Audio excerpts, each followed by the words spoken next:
Join us on a road trip through Xieng Ngeun, a district nestled in Luang Prabang province, northern Laos. Our journey takes us through charming rural villages, past rolling hills adorned with rubber trees and mountain rice paddies.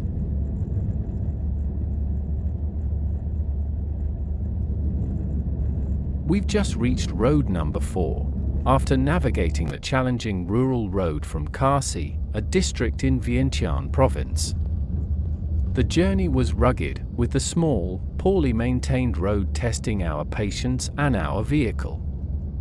But now, with smoother tarmac ahead, we're relieved to finally pick up some speed and continue our adventure.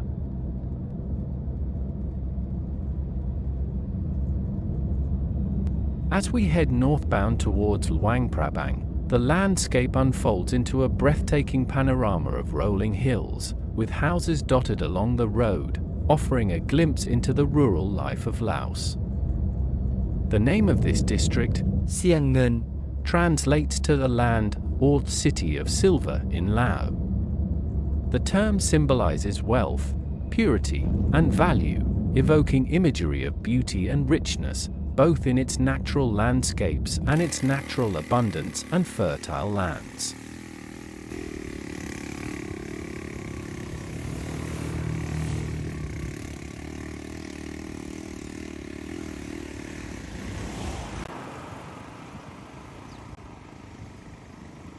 Nestled in a valley between the villages of Ban Nam Pak and Ban Woi Salar, we come across a roadside paddy, with some of the rice shimmering golden and ready for harvest. Rice cultivation is a detailed process that unfolds over several months, beginning with the preparation of the land. The field is plowed and leveled, then flooded with water to create the shallow environment that rice plants thrive in. This initial preparation takes about 1 to 2 weeks. Meanwhile, high-quality rice seeds are selected and soaked for 24 to 48 hours to promote germination. Once the seeds have sprouted, they are transplanted into the flooded fields, a process that typically occurs 25 to 40 days after germination and can take up to 3 weeks. Over the next 45 to 90 days, the rice plants grow rapidly in the flooded paddies, benefiting from consistent water levels, fertilization, and careful weeding.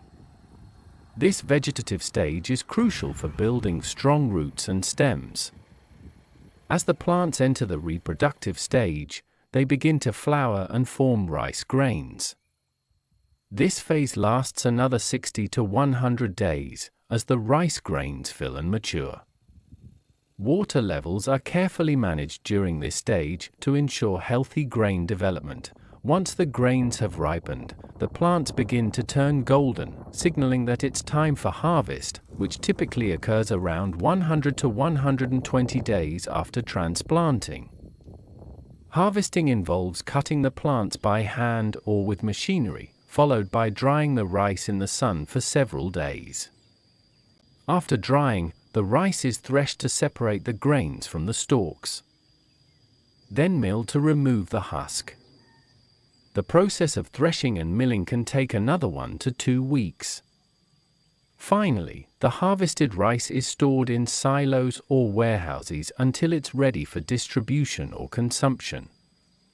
Overall, rice cultivation takes approximately 4 to 6 months from planting to harvest, depending on the variety and environmental conditions. Local communities in this region primarily depend on farming, with rice cultivation being the main livelihood. At the heart of each community stands the local Buddhist temple, serving as a spiritual and cultural focal point. Theravada Buddhism, as practiced in rural Laos, is deeply integrated into daily life and plays a central role in shaping the community's cultural, spiritual, and social practices.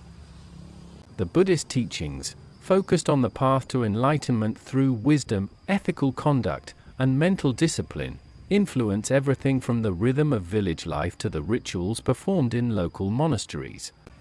Amidst the serene surroundings of the temple, a pair of common Mormon butterflies, one male and one female, flit gracefully among the vibrant blossoms of a golden dewdrop plant. The monastery, or wat, is the heart of the community. Monks, who are often seen as spiritual guides and moral authorities, play a vital role in maintaining the religious practices and community well-being.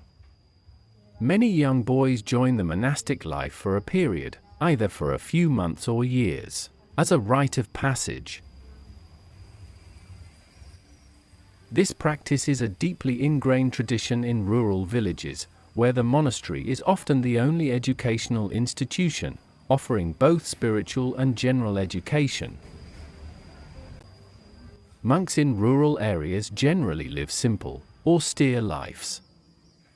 They depend on the lay community for food, which is often offered as alms during the early morning ritual when villagers gather to present offerings of rice, fruit, and other food items. This almsgiving is a daily event, marking an important moment of connection between the monastic and lay communities, symbolizing mutual respect and support. For rural folk, Theravada Buddhism is not merely a belief system but a way of life that influences their values, relationships, and daily activities. Villagers often turn to Buddhism for guidance in times of personal or family hardship, and many look to monks for advice and blessings. Buddhist teachings on compassion, non-attachment, and humility are woven into the fabric of everyday life, reinforcing community bonds and fostering a sense of peace and order. The natural world plays a significant role in Buddhist teachings, and in rural Laos. The practice of animism, the belief that natural elements like trees, mountains, and rivers have spirits, is often intertwined with Theravada Buddhism.